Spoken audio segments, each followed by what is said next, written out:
शांति।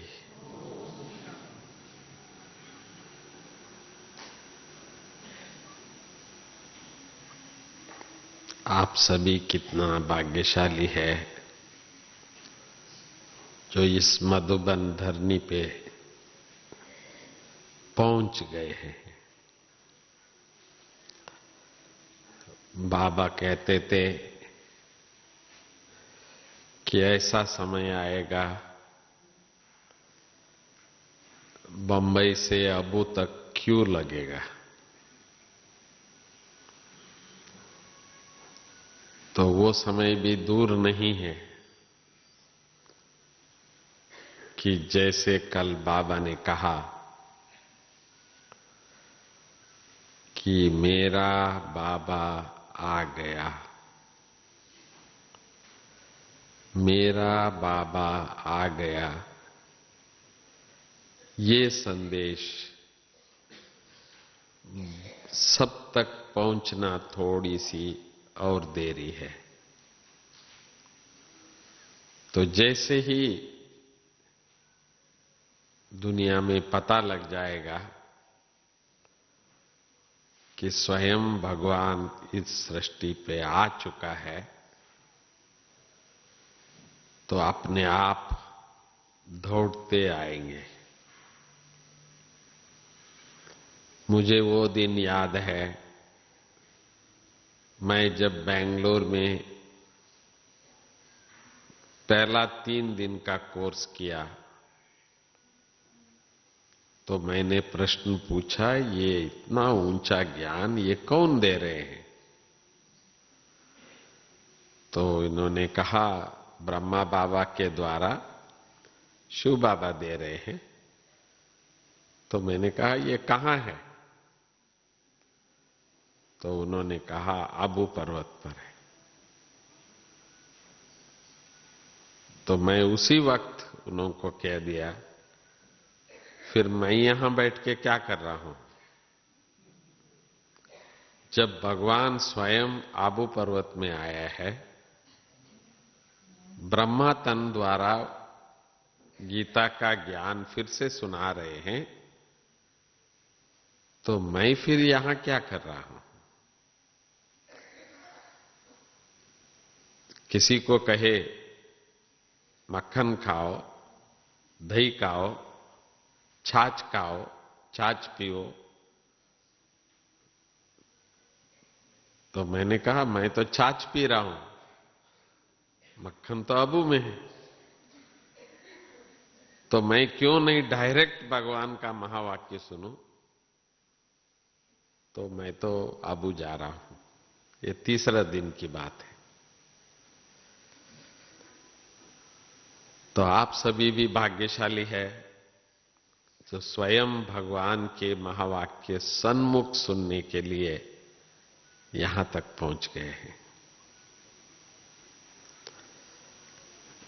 यहां आने तक और यहां आने के बाद अपने आप में बहुत अंतर हो जाता है। कई बाबा के बच्चे अनेक बार यहां आके गए होंगे, तो यहां आना और सेंटर में बाबा के मुरली सुनना, इसमें थोड़ा सा अंतर है। क्योंकि आपसे कोई पूछते हैं तो आप कहां आए हो, तो कहते हैं अपना घर आए हैं। मधुबन हर एक आत्मा का अपना घर है। हर ब्राह्मण का अधिकार यहां है, क्योंकि ये बाप का घर है। तो अपने आप को इन 3 दिनों में, 4 दिनों में आप सबने महसूस किया कि ये हमारा घर है। बाबा ने हमारे लिए बनाया है। जब ये हॉल बन रहा था तो आपको मालूम नहीं होगा कि भाई आप इस हॉल में बैठ के सुनेंगे, परंतु बाबा को पता था जब बना रहा था तो मेरे बच्चे आएंगे और यहां बैठ के सुनेंगे। तो इसलिए जो कुछ भी यहां बाबा ने बनाया वो हम बच्चों के लिए है, अर्थात हमारा ये अधिकार है, जिसको हम कहते हैं जन्मसिद्ध अधिकार है। तो अपना अधिकार प्राप्त करने के लिए हम सभी यहां पहुंचते हैं, स्वयं बाप से अपना वर्षा लेने के लिए। तो मैं ऐसा कहूं कि आप सभी जो यहां बैठे हैं, बाबा के वारिस बच्चे बैठे हैं। वैसे ज्ञान लाखों भाई बहनें सुन रहे हैं, परंतु अब वही पहुंचते हैं जो कोटों में को, लाखों में कोई, जिनका अधिकार है। अपना अधिकार से आप सभी यहां आए हो। आज मुझे कहा गया कि स्वरक्षक, यज्ञ रक्षक, विश्व रक्षक हम कैसे बनते हैं। तो पहली स्वरक्षक तब बनेंगे जब हमको बाबा ने स्व का परिचय दिया। उस परिचय में यह भी एक बात है कि जो हम जितने यहां जो बैठे हैं,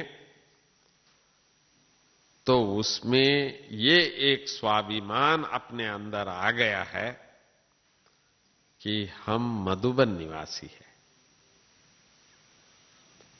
आबू हमारा घर है। बाबा अबू अब्बा का घर कहते थे। बाबा इस स्थान को मधुबन कहते थे। तो इसलिए आप सभी आज यहां अपना अधिकार से बैठे हैं। इस घर पर आप सबका अधिकार है। तो फिर आता है, जबकि अपना घर है, हमारा घर है, तो इसके घर की जिम्मे भी अपना ही होता है।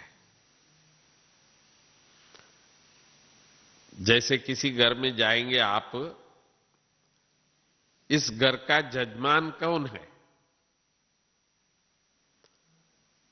तो आपको वो बताएंगे कि भाई इस घर का यजमान कौन है। तो इसी तरह से हम बच्चे जो भी इस समय पर यहां है,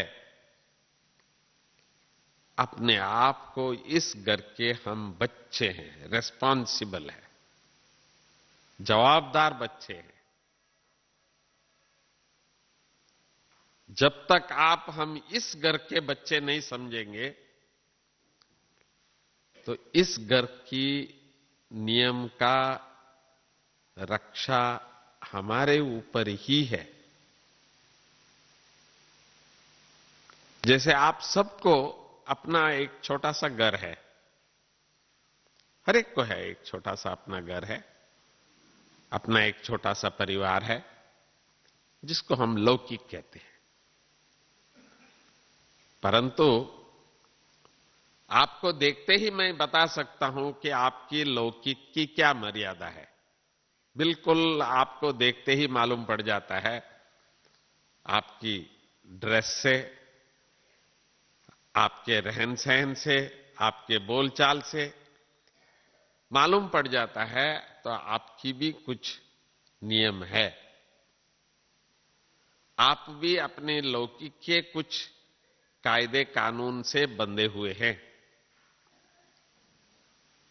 तो इसी प्रकार हम सब बच्चे जो आज इस घर में आए हुए हैं, जिसको हम अपना घर कहते हैं, तो इस घर का भी कुछ नियम होता है। क्योंकि हम जानते हैं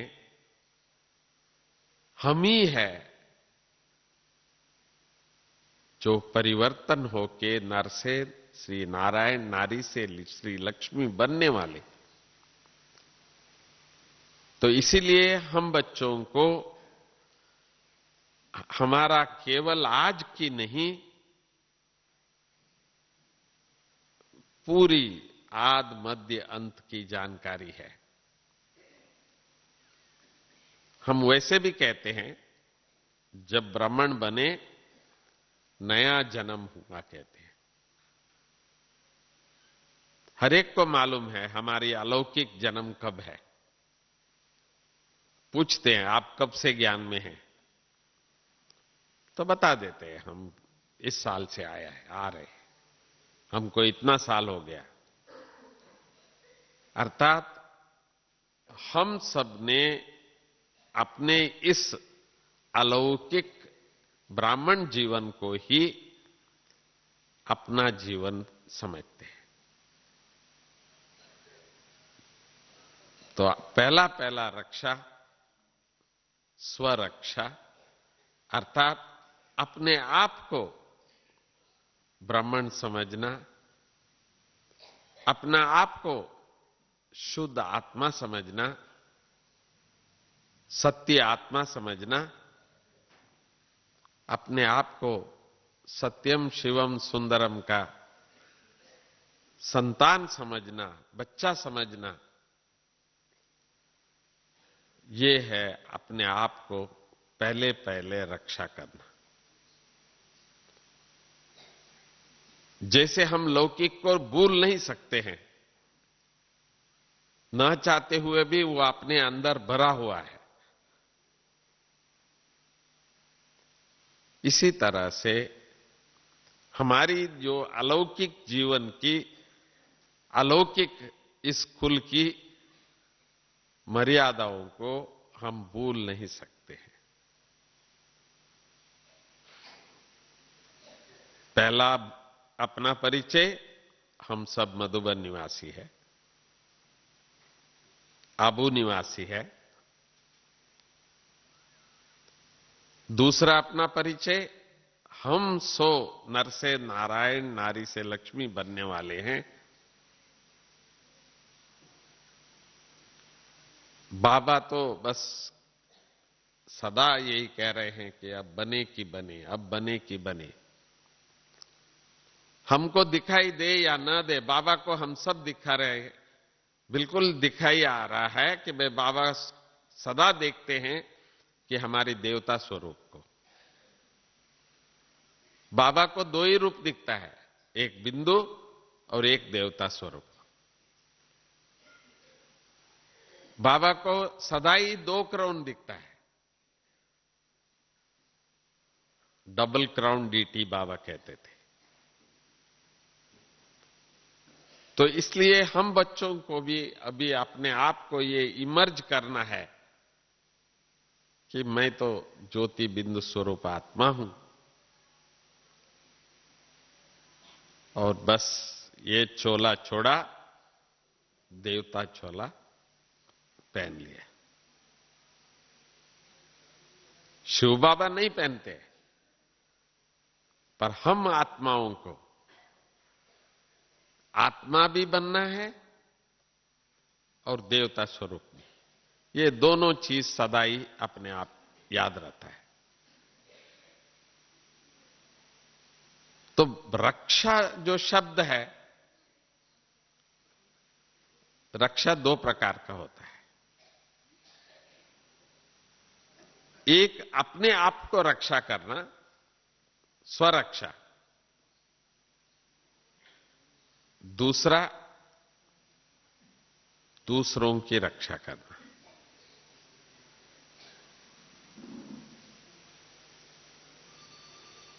तो दूसरों की रक्षा सारी यज्ञ की, क्योंकि बाबा की यज्ञ अभी आबू नहीं, 8,000 बाबा के सेंटर्स है, 8 लाख बाबा के बच्चे हैं। इतना बड़ा परिवार किसी का भी नहीं है। कलयुग में दो चार ही एक छोटा सा भी फैमिली होता है, उसमें भी बहुत तंग हो जाते हैं। आजकल जॉइंट फैमिली तो कहीं कभार कहीं दिखाई देता है, नहीं तो जॉइंट फैमिली आजकल है नहीं। मियां बीबी दो बच्चे, बस ये आज का हिसाब है सारी दुनिया में। वो जो जॉइंट फैमिली होता था वो नहीं है अभी, क्योंकि एक दो को सहन करने की ताकत ही नहीं है।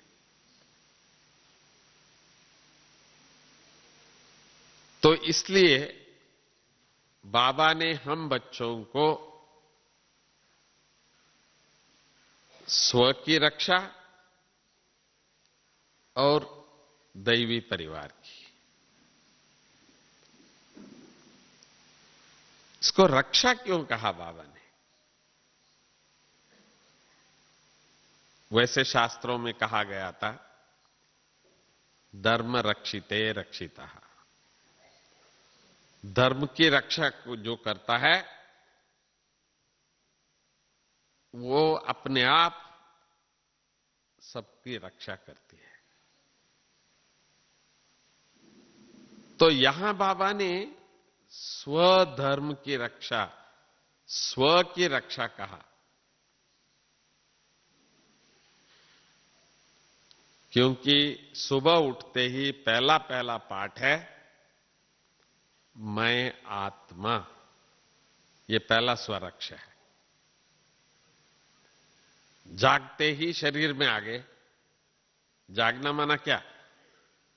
जागना माना शरीर पे आना, और जागते ही शरीर पे आ गए।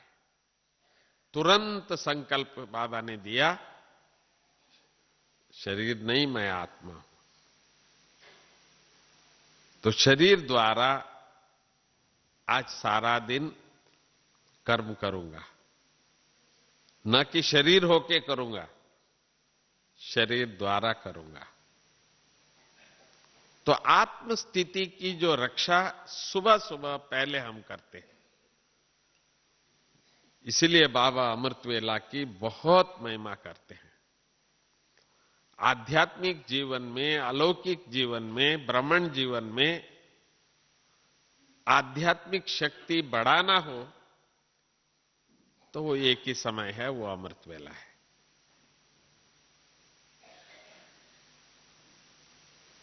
बाबा कई बार कहते हैं लास्ट सो फास्ट। जो लास्ट में भी जो आए हैं वो फास्ट जा सकते हैं। मैं भी कहता हूं जा तो सकते हैं, क्योंकि जाने की जो विधि है वो सहज राजयोग है, दूसरी कोई विधि नहीं है। परंतु प्रश्न ये है, सचमुच हम योग कितना कर सकते हैं?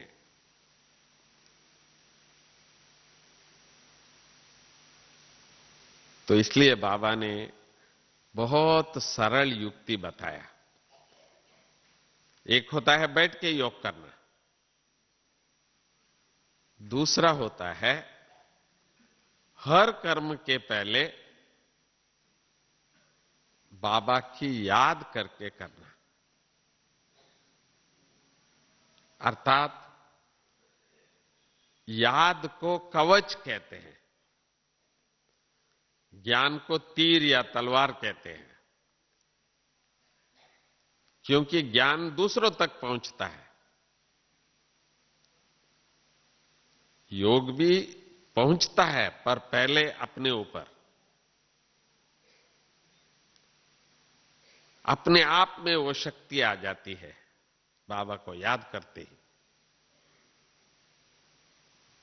तो इसलिए हम बच्चों को बाबा कहते हैं स्वरक्षा करना है तो पहला पहला काम है योग। जितनी जितनी हम योग बल को बढ़ाते जाते हैं, अपने आप आत्मा की शक्ति बढ़ती जाती है। कई बार हम देखते हैं तो डॉक्टर कहते हैं ये नहीं खाना, परंतु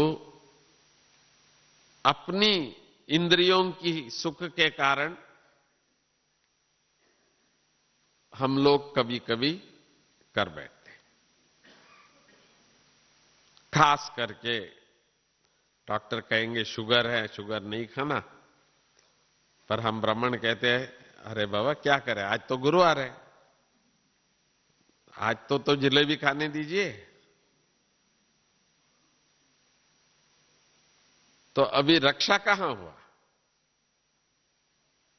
न नियम का रक्षा हुआ, न डॉक्टर के वचन का रक्षा हुआ, न अपना आप की रक्षा हुआ।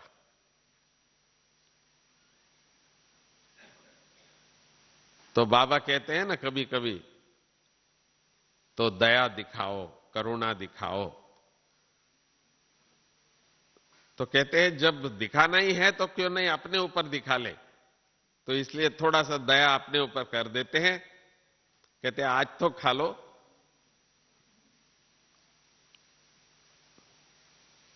तो नियम कहां टूटता है वो मैं आपको बता रहा हूं।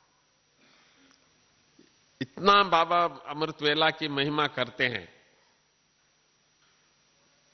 परंतु जब उठते हैं तो ये ख्याल आता है कि कल रात को देर से तो सोए, चलो एक दिन आज नहीं हुआ तो क्या है, कम से कम सारा दिन तो अच्छा काम कर सकूंगा, तो सो जाते।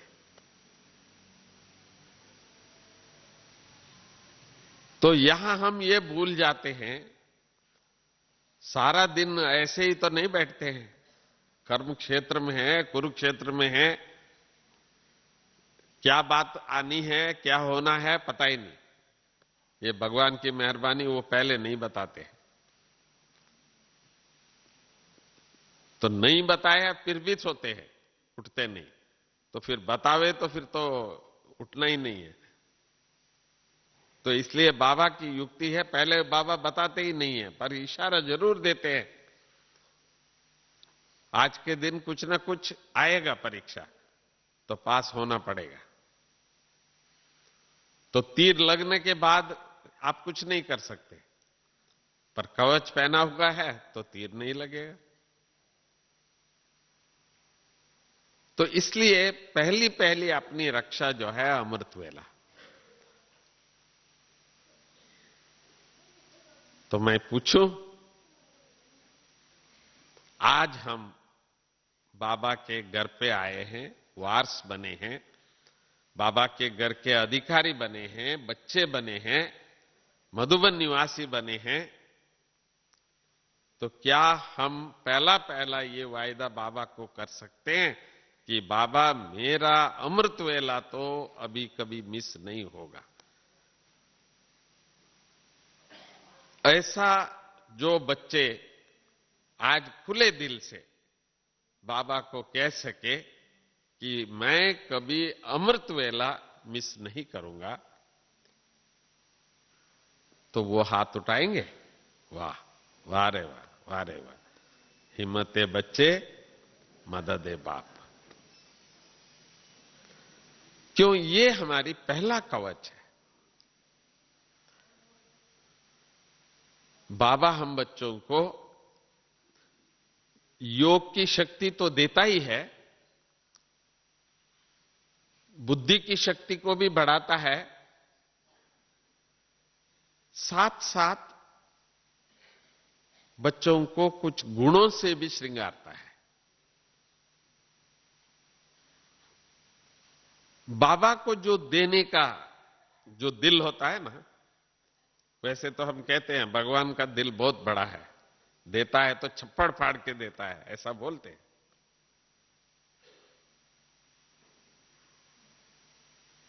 पर देने का टाइम फिक्स किया है उन्होंने।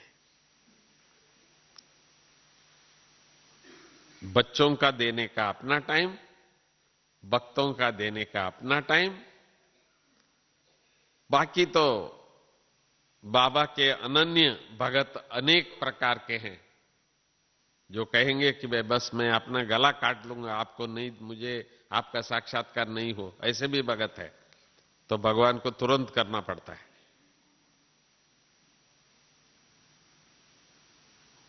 पर हम बच्चों के लिए बाबा अमृत वेला फ्री है, जितना लूटना चाहे लूटो, बाबा कहते हैं। तो इसलिए स्वरक्षा चाहते हैं आप, सारा दिन कुछ भी हो, आपको सक्सेस करना है, तो उसकी युक्ति एक ही है, जो अमृत वेला की तपस्या। तो इसलिए मैं आपको आज ये पक्का करा रहा हूं, क्योंकि आप आज बाबा के घर में हैं, बाबा के वारस बच्चे हैं। आप नहीं करेंगे तो उनका और कौन करेगा? और बाबा आया ही हमारे लिए है। हमारी दादी थी, तो दादी एक दिन क्लास में कहती थी, बाबा देखो हम जो कर सकते हैं कर रहे हैं, पर आपको ऐसा लगे कि हम इतने अच्छे नहीं हैं, बाबा के पूरे श्रीमत पर नहीं चलते हैं, तो चाहे भले दुनिया में देख लेना है ना, कोई हमारे से अच्छे बच्चे मिल जाए तो लेके आना ना।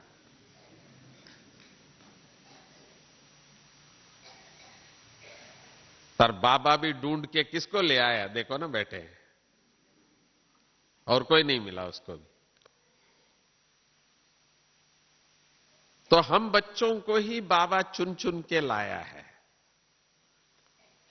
और हम नहीं करेंगे और कौन करेंगे? तो इसलिए बाबा का पहला वरदान जो है वो है अमृत वेला।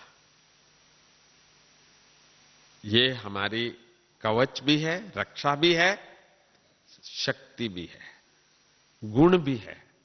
आप जो गुण चाहे अमृत वेला ले सकते हैं, जो शक्ति चाहे अमृत वेला ले सकते हैं, जिस स्वरूप की अनुभूति करना है वो अमृत वेला हम कर सकते हैं।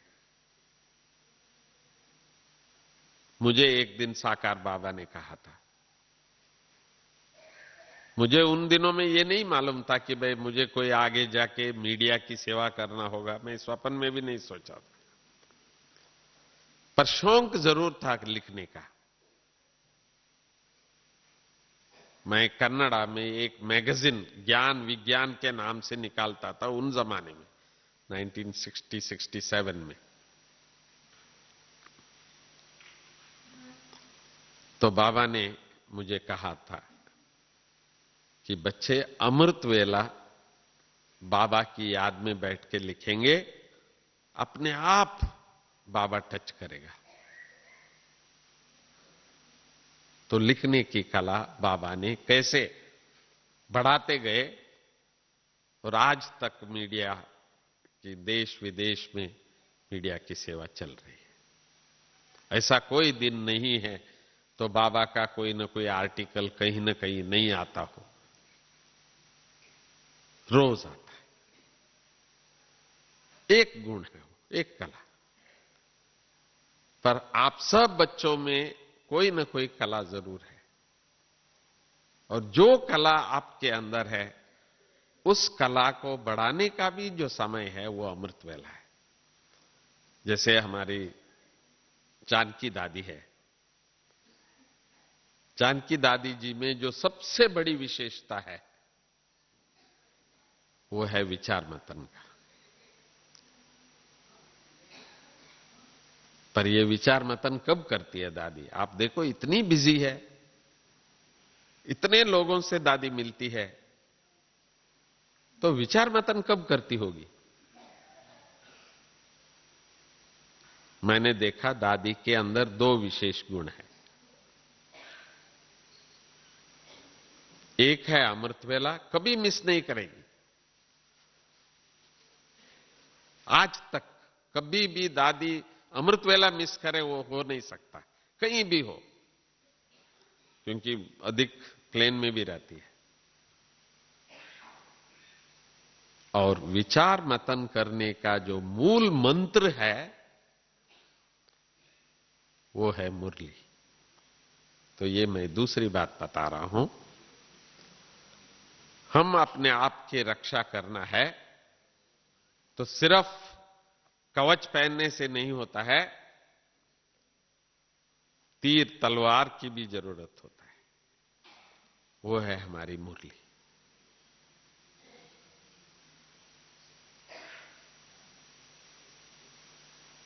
जब तक हम रोज थोड़ा सा भी मुरली नहीं सुनते हैं, मुरली नहीं पढ़ते हैं, वो दिन समझो हमारा जैसे भूखा गया। तन का तो नहीं है, मन का तो भूखा हो गया। आज हमने अपनी आत्मा को, अपनी बुद्धि को खाना नहीं खिलाया। कभी कभी ना टूर पे यहां वहां बासी खाना खाना पड़ता है ना, एक दिन का खाना बना के आए हुआ खाना, पर कहा जाएगा ना ये तो ले आए थे वो खाया। पर जैसे शरीर को हर रोज फ्रेश भोजन देते हैं, तो कभी हमने सोचा कि ये बुद्धि को भी भोजन हमको फ्रेश देना ही है। कुछ भी आप करो, चकाचुकी तो हो जाता है सारा दिन में। कभी मोबाइल में एसएमएस आ जाता है, वो पढ़ लेते हैं। कभी भाई बहनें मिल जाते हैं, ओम शांति कह के कुछ ना कुछ पॉइंट सुना देते हैं।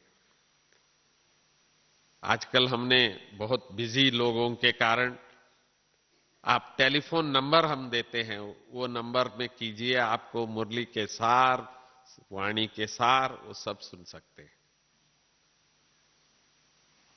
अनेक प्रकार की फैसिलिटीज देते हैं ताकि कुछ विचार मतन चले, कुछ चकाचुकी होवे। ये जो ट्रैफिक कंट्रोल बाबा ने जो दिया है, ये भी इसीलिए दिया है तो फिर से स्मृति आ जाए, कोई बाबा की बात याद आए।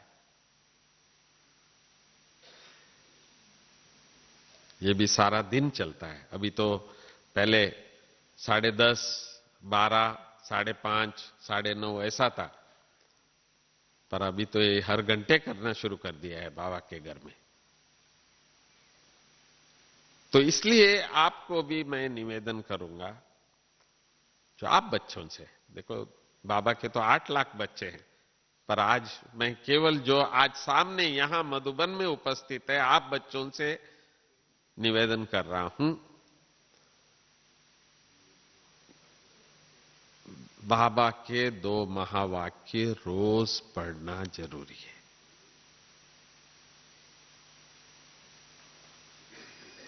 सेंटर पे जाके सुनना वो नंबर 1 है, क्यों स्वयं भगवान के स्थान पर भगवान का महावाक्य सुनते हैं।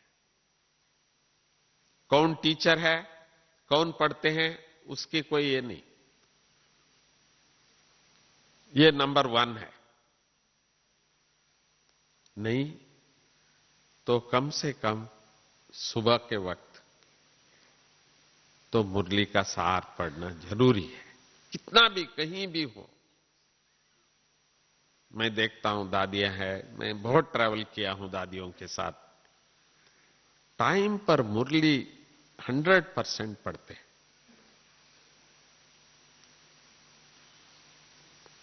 तो आज दादी दीदियां ऐसे ही नहीं बने हैं। मैं आपको सीक्रेट बता रहा हूं, जब तक हम अपने लिए, एक होता है सुनाने के लिए ड्यूटी का, उसको मैं मुरली नहीं कहता हूं,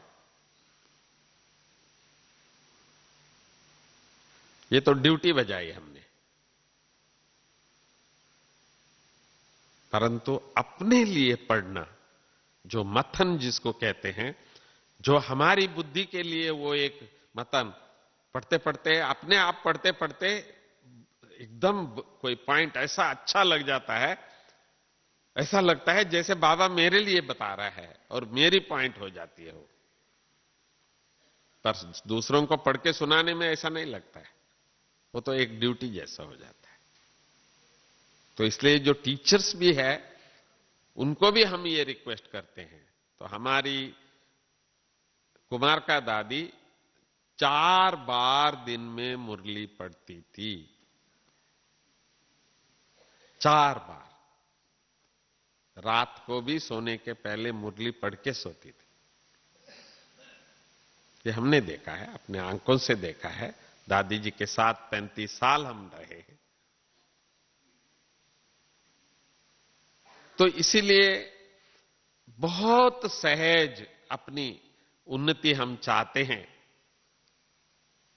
बाबा की मुरली पढ़ना जरूरी है। सुबह एक पेज भी पढ़ लीजिए, पर पढ़ी। इसीलिए बाबा की मुरली हर सेंटर पे बेचते हैं हम। सारे विश्व में एक ही मुरली पढ़ा जाता है उस दिन। सारे ब्राह्मण एक ही बात सोचते हैं उस दिन। उसकी ताकत बहुत है। तो जो नहीं पढ़ा होगा, नहीं सुना होगा, तो उसका तो रह गया। उसको जो सारा विश्व का, जो परिवार का जो शक्ति मिलना है, वो नहीं मिल पाया। तो इसलिए कभी भी अपने आप को अकेला नहीं समझने का। मेरा 8 लाख परिवार है।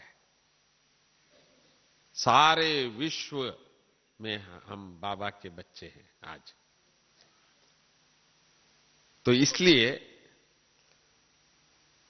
अपने आप को विश्व बंधुत्व, विश्व परिवर्तक, विश्व रक्षक, वो तो करेंगे, पर उसके पहले अपने आप को यज्ञ रक्षक समझना है। तो यज्ञ की रक्षा हम तब कर सकेंगे जब अपने आप को उस यज्ञ का एक बच्चा समझे। जैसे अभी आप मधुबन निवासी समझ रहे हैं, मधुबन में बैठे हैं समझ रहे हैं। तो इसी तरह से केवल अमृत वेला में ही आप ये संकल्प रच सकते हैं कि हम तो 8 लाख परिवार के बच्चे हैं। सारा विश्व, क्योंकि विश्व का मालिक बना रहा है बाबा, तो विश्व का परिवार के हम बच्चे हैं। वसुदेव कुटुंबकम, हम बच्चों का लिए वो बिल्कुल सही बात है। तो जब तक हम अपने अंदर अपने आप को इस पूरे परिवार का एक बच्चा नहीं समझते हैं, तो विश्व का हम कैसे उद्धार करें? तो बाबा ने ये भी बात पक्का करा लिया कि अपने आप को कभी अकेला नहीं समझना। हर एक अपने आप को समझते हैं कि हम इस परिवार के हैं, हमारा ये परिवार है हमारा। नहीं, सुबह सुबह तो एक बार तो इतना सोच ही लेना है, तो मैं बड़ा परिवार का, परंतु बाबा ने हमको ड्यूटी दिया है कि ये छोटा सा परिवार का पालन करना। मालूम है ये भी बाबा के बच्चे हैं, परंतु बाबा ने ये ड्यूटी दिया है कि अपने आप को अभी इसका ट्रस्टी होके सेवा करना है। तो अपने आप को ट्रस्टी पने का भी याद दिलाने का, ताकि सारा दिन में कभी ये नहीं आवे जो मेरापन, मैं से बचना है। तो सुबह सुबह ही हमको ये संकल्प रचना पड़ता है। तो मैं अकेला नहीं हूं, मैं तो बहुत बड़ा परिवार का, तो विश्व हमारा परिवार है, इतना बड़ा परिवार का मैं बच्चा हूं। पर बाबा ने इसमें एक बात और भी कही है। तो ये जो आप सुबह के जो साधना करते हैं, ये एक किला है। सिर्फ अकेले के लिए नहीं है, सारे ब्राह्मणों को रक्षा करने वाला एक किला है ये। तो इस किले में मैं भी एक ईंट हूं। हर बच्चे को यह समझना है, मैं तो एक ईंट हूं। तो मैं कहीं ढीला हो गया तो दुश्मन घुसने का वो जगह बन जाता है। आपने बहुत कहानियां सुनी होंगे, जब भी दुश्मन आते हैं तो कहीं ना कहीं से एक छोटा सा वो खोद के उसके अंदर से आए हैं। चोर भी चोरी करता है तो कहीं ना कहीं से छोटा सा एक करके घुस जाता है। तो इसलिए आज इस यज्ञ की इतनी उन्नति हो रही है, इतनी बड़ी सेवा हो रही है, उसका श्रेय आपको भी जाता है, क्योंकि आप भी एक ईंट बन के खड़े हैं। आपको जाके कोई यूं करे, हिलेगा नहीं। कुछ भी टेम्पटेशन करे, कुछ भी ये करे तो कहेंगे नहीं, हम तो बाबा के बच्चे हैं। अपने मन में पक्का कर दिया है कि बस गया कि गया। बाबा ने भी मुरली में कहा, कितना टाइम चाहिए, अपने आप टाइम फिक्स करो। 1 साल चाहिए, 2 साल चाहिए। तो मैंने कहा आगे भी बोलेंगे शायद 3 साल चाहिए, नहीं बोला। 1 साल तक तो खुशी खुशी था, तो थोड़ा सा कंसेशन देते हैं तो चलो 2 साल तक। तो मैंने सोचा कि भाई 3 साल भी बोल दे तो मजा आवे, नहीं बोला। तो इसलिए अपने आप को यह भी पक्का करना है, कुछ भी हो जाए। बाबा ने कहा 2 साल तो अपने को बाबा ने टाइम दिया है, तो ऐसा पक्का रहना है, दृढ़ रहना है। क्योंकि टाइम ऐसा आ रहा है, भाषण देने का टाइम नहीं होगा। वो तो घर घर में टीवी पहुंचा हुआ है। अभी रोज 5 घंटे का कार्यक्रम चल रहा है आजकल। जी टीवी में आता है सुबह 4 से पौने 6 बजे तक। सोनी में भी आना शुरू हो गया अभी सुबह। आस्था में आना शुरू हो गया 7:15 से 8 बजे तक शाम को। ई टीवी में जो भी भाषा में आप देखिए, सुबह आपको 5 से 6 के अंदर मिल जाएगा। इसलिए बाबा का तो संदेश अभी अथाह लोगों को मिल जाएगा। बाकी जैसे किसी के दिमाग में ठकारा आ जाएगा कि भाई भगवान आ चुका है, तो कहां है,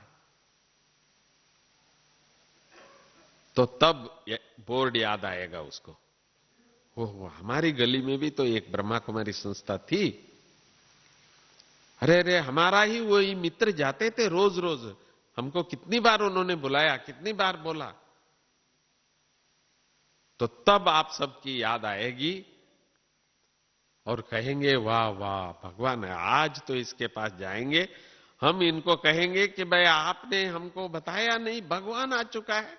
बाकी बातें तो बहुत बताई आपने, आत्मा परमात्मा कर्म की, ये खाना वो नहीं खाना, ये अच्छा वो सब बताई, पर ये नहीं बताई कि भाई भगवान आ चुके हैं। तो हमने सुना आज, तो हमको बताओ भगवान कहां है, भगवान आ चुका है कहां है। तो क्या करेंगे? भगवान आ चुका है ना? जिसको ये फेथ है वो हाथ उठाओ। देखो सबने उठाया। तो भगवान आ चुका है, ये तो सबको फेथ है, सबको मालूम है, सबको अनुभव है। पर जब कभी आपसे कोई कहे कि भाई वो भगवान कहां है, दिखाओ, मिलाओ, तो क्या उनको अबूले आएंगे उस टाइम पर? तो 2 दिन पहले दादी जी द्वारा एक संदेश आया है।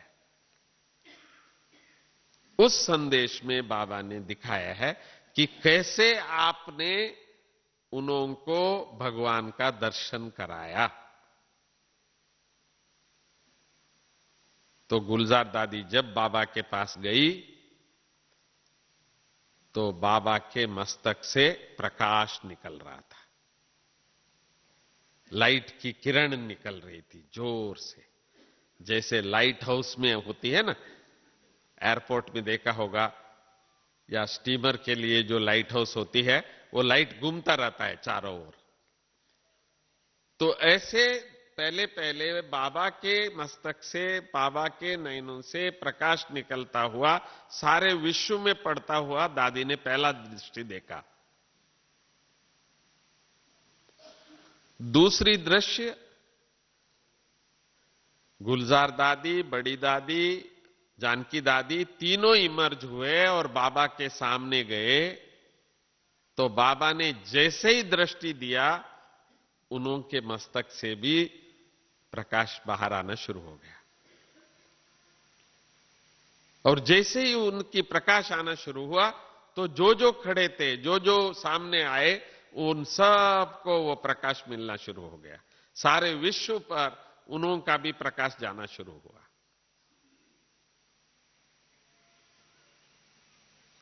तो उसके बाद जो भी एडवांस पार्टी के थे, जो भी वहां थे, सब आए। तो सबको जैसे ही दृष्टि पड़े और उनके प्रकाश बाहर, सबके अंदर से प्रकाश आता हुआ दिखाई दिया।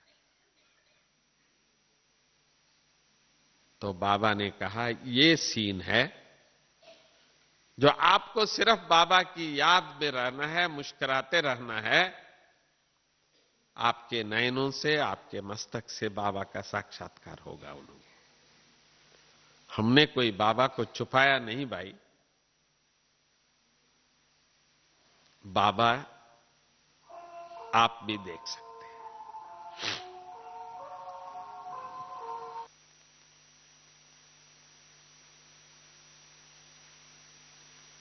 बाबा ने कहा था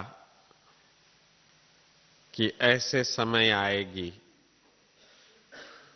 तो बाबा के पास एकमात्र जादू की चाबी है, जो अभी तक कुछ ही बच्चों को बाबा ने वो चाबी दिया है। जैसे हमारे गुलजार दादी है, मोइनी बहन है, साक्षात्कार की चाबी। तो बाबा ने कहा, जब अंत के समय पर फिर से ये चाबी सब हम बच्चों को बाबा देगा, पर निश्चय चाहिए। जब ऐसी प्यासी आत्माएं आपके सामने जब आएंगे, तो उनको आप बिठा करके बड़े प्यार से बैठिए, निश्चय से। तो उसके सामने दृष्टि देते हुए थोड़ा सा कमेंट्री में, जैसे मैं शरीर नहीं हूं, मैं आत्मा हूं, ज्योति स्वरूप हूं, ऐसे थोड़ी सी कमेंट्री देते हुए बाप का परिचय आप देते जाएंगे, जेते जाएंगे। तो अपने आप उस आत्मा को बाबा साक्षात्कार कराएगा। इसलिए इतना सारा गीत बनाए हुए हैं, ताकि जो गीत आपको अच्छा लगे, वो जैसे ही आप बजाते रहेंगे और वो आत्मा खुद आ जाएगा। क्योंकि उस आत्मा का भी अधिकार है, शिव बाबा उनका भी बच्चा है। तो इसीलिए आप सबको वो समय का अभी इंतजार है। अब धीरे धीरे आपको ऐसी जादू दिखाई देगा। अब जब वापस जाएंगे ना, तो आपको ऐसी अनुभूति अभी होना शुरू होगा। अब समय आ चुका है, पर इतना ही है, अपने आप को अभी मानस बनाना होगा। तो वो समय आ गया है अभी। तो मैं आशा रखता हूं, आज जितने भी बाबा के बच्चे हैं, तो अपने आप को ऐसे निमित्त बच्चे, भाग्यशाली बच्चे बन करके जाकर के बाबा की प्रत्यक्षता करेंगे, ऐसी आशा रखता हूं। ओम शांति।